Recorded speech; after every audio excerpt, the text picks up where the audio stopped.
just shown His mercy, shower His mercy upon us like rain. You know, to clean up our act. Because we were out here bad. You know. And Allah subhanahu wa ta'ala mercifully sent this rain in the form of words. It, you know, came down on us and, you know, helped us to see the real light. You know, it was always there. So, Allah subhanahu wa ta'ala, He said, before we receive this, just think about it. Before we receive the light of the Quran, before we receive Islam, just how crazy we were out here. We were playing games. You know, we call ourselves players. You know, we thought that was being for real. How can you play and be real at the same time? You know, we were so dumb. And then we fell into despair also. Because we found out that all the things that we thought was something turned out to be mirages, nothing. Illusions, chattels of deception.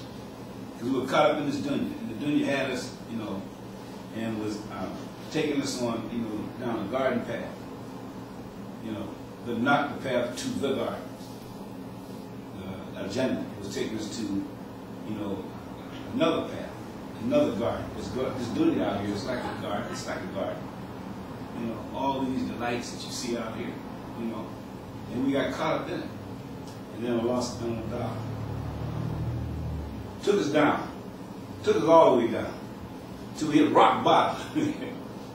Most of us didn't really accept this Quran until we hit rock bottom.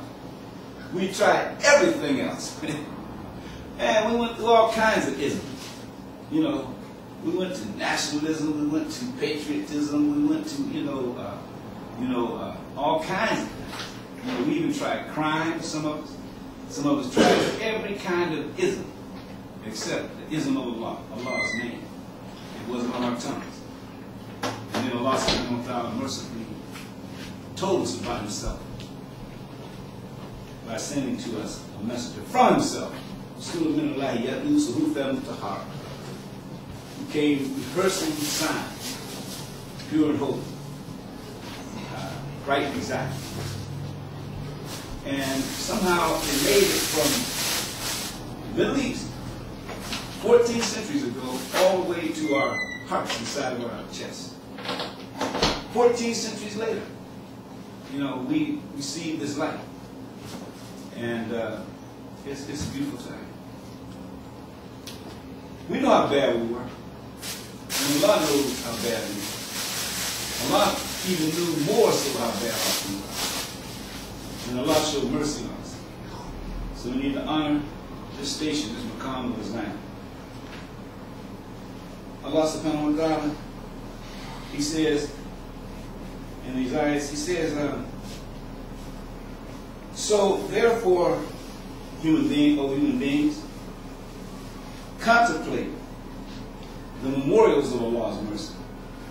How He gives life to the earth after its death.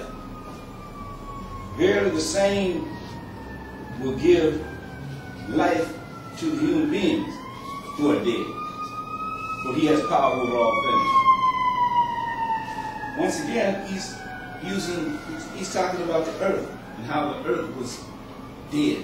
You know, I mean, you know, it kind of dies during the winter. You know, leaves turn brown, fall off trees, you know, and then it gets cold and it's kind of dreary. It's like death. You know, it's like a death. You know. And then Allah subhanahu wa ta'ala, you know, brings rain in the springtime. And He brings these winds, you know, bringing warmth. You know, and this is how He catches us, you know, in a state of death.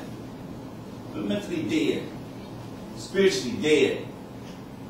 You know, our hearts are dead until Allah subhanahu wa ta'ala quickens our hearts to life with La ilaha illallah, La ilaha illallah, La ilaha illallah, La ilaha illallah, La ilaha illallah. And He drives that into our hearts, deep into our hearts.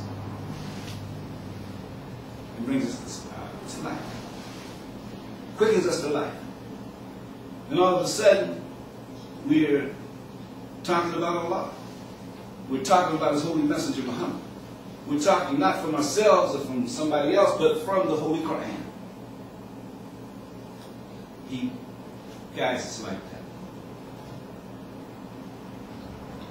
Why? Because he has power over all things.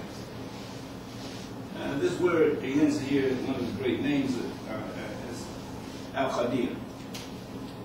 And the Qadr of Allah means his plan. It was already planned. It was planned. You know, after 40 days and 40 days and 40 days, we sit up in the wombs of our mothers not knowing nothing. Then Allah sends an angel into the wombs of our mothers. And it's determined at that point whether or not we're going to be Muslim or not. Whether or not we're going to hell. Whether we're going to be a man or a woman. All these things are determined right then and there. It was planned. It was planned. You know, we are here because this is what Allah has ordained and destined for us. We sit right here, in Jumu'ah prayer, listening to His words from His book, and contemplating the word. Time. Allah subhanahu wa ta'ala, He says, Ya ayyuhalladhina amanu, nudiya lis-salati min yawm al-jumu'ati fas'au illa dhikrullah wa dhurul bayn. He says, oh, you believe. He's calling out to his peaceful, willing slaves. He says, when the call is made, Udina lis-salati, for salat. When the call is made for salat, then Yawm al-Jumu'ati, on the day of Jumu'ah, fas'au ila, where? Dhikrullah. Fas'au ila, hurry to where? To the dhikr of Allah. And leave off all business, traffic, and trade. You know.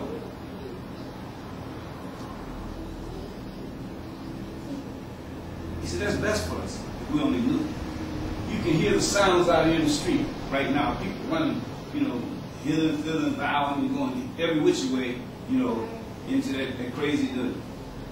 And but Allah subhanahu wa ta'ala has us mercifully sitting in His house, thanking Him, you know, for making us Muslim, praising Him, glorifying Him, you know, remembering Him. No small thing. It's no small thing. May Allah subhanahu wa ta'ala increase us in our awareness just how special we are, you know, as Muslims.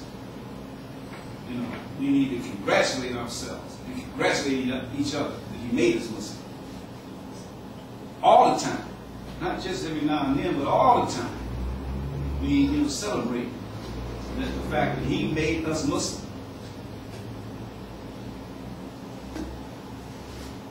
We got any sense? ربنا آتنا في الدنيا حسنة وفي الآخرة